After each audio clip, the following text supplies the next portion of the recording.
dito. Ay! Mama! Mama, dito ka rin pala. Tinanong ko na si Benjo, si Andrea kasi I can't seem to find her. Laging busy. Oo, ano, Iho? Uwi na ba tayo sa Pilipinas? Okay ka rin, Mama, no? Nagbalikan ka, Philippines, India, para tanungin lang ako niyan. Ma, may text na ngayon, email, chat. Ayoko ng ganyan. It's so impersonal. Gusto ko, real communication, eye-to-eye contact. O ano, Iho? Tapos na ba ang journey mo? Your spiritual journey? Ma, dito muna po ako. I thought so. Tatanggi ka na naman. Okay. I'll be back next week to check on you. Baka magbago na isip mo, but before my flight, I need to freshen up. Ngayon din flight nyo? Aba. Sir, kita ko si Joanna kahapon. Nahanap na kayo sa akin. Mukhang nakakalimutan ni Tanda yung bilin. Kasi nagtaka siya nung sinabi kong dito kayo sa India. Ganun ba? O ano sabi? Secret. Ano naman sabi? Sasabihin mo o hindi? Wala. Wala siyang sinabi. Tinitingnan ko lang kung makikurious ka. Nagka-curious na ako. Talaga? Tanggalin ka.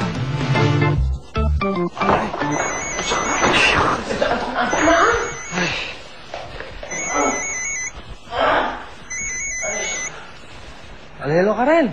Good morning, Ruben kong mahal. Ano ginagawa mo? Taka dito.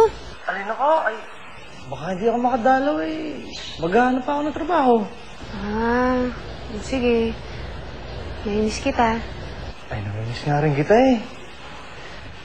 Alis na nga pala, ako'y may kukwento sa iyo eh. Ay, Ruben, siya nga pala, mamaya sa job hunting mo, pakabait ka ha. Good boy ka, behave. Mamaya, kung sino-sinong babae makilala mo dun, laman namang medyo selosa ako. Ano nga pala yung sabihin mo? Ano yung kukwento mo? Ay, hindi na bali. Pag nakita na lang tayo, tsaka ako'y kukwento, ano? Oo, sige. Ay, Ruben, may tatanong ako sa'yo eh. Nasaan ka ba kagabi? Wala eh. Bakit? Wala, kasi sa panaginip ko eh.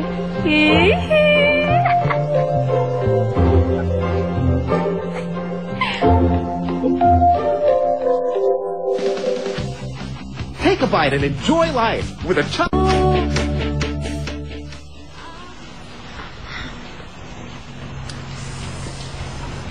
Bakit?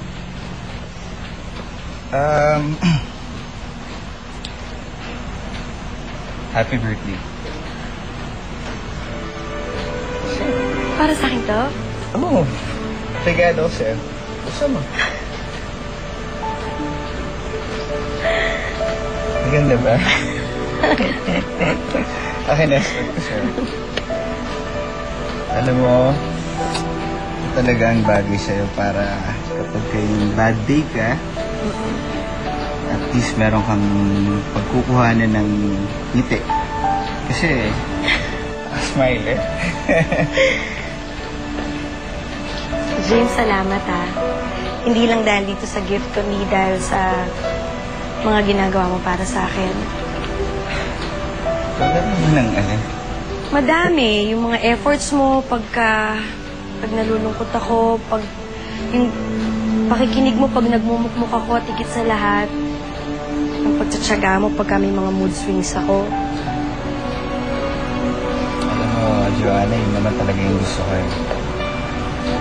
Gusto ko talagang makilala ka ng gusto and maging part lang ng buhay mo. Kaya nga gusto kong mag-thank you sa'yo eh. Kasi pagkasama kita, kahit pa paano nakakalimutan ko yung problema ko. Alam mo, nakakatuwa rin. May effort ka tapos na-appreciate ng tao yung ginagawa mo. Pero anyway, huwag kang mag-alala. Gagawin ko ang lahat para maging special kung araw na to para sa'yo.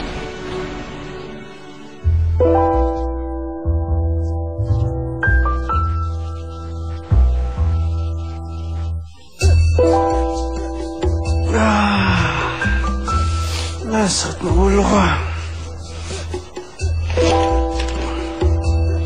Kinain ko ba ito? Ay. Dami kong nainom, ha? Ito, naalala ko ito. Nag-sketch ako, drawing ako.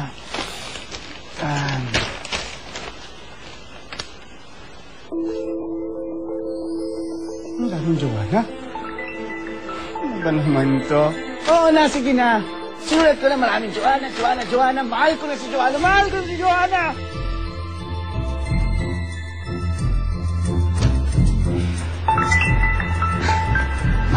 Joanna.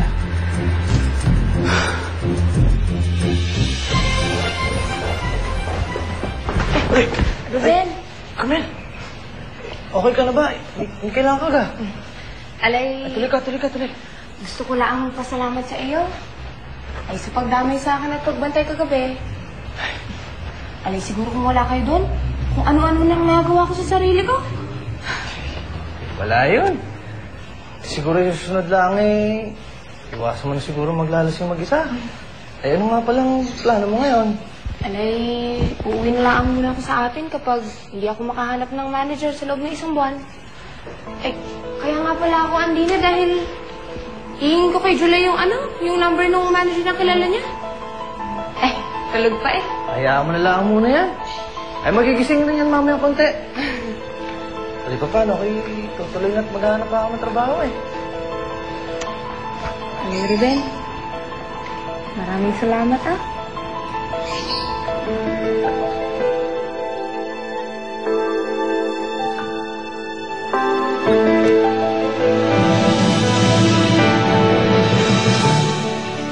Mamsi, ano to?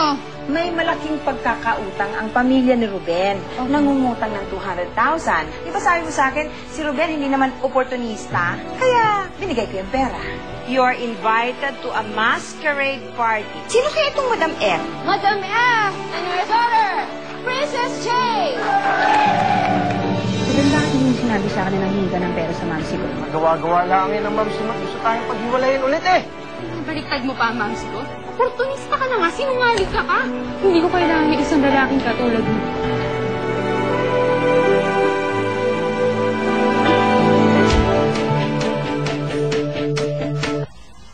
Palagay mo, mali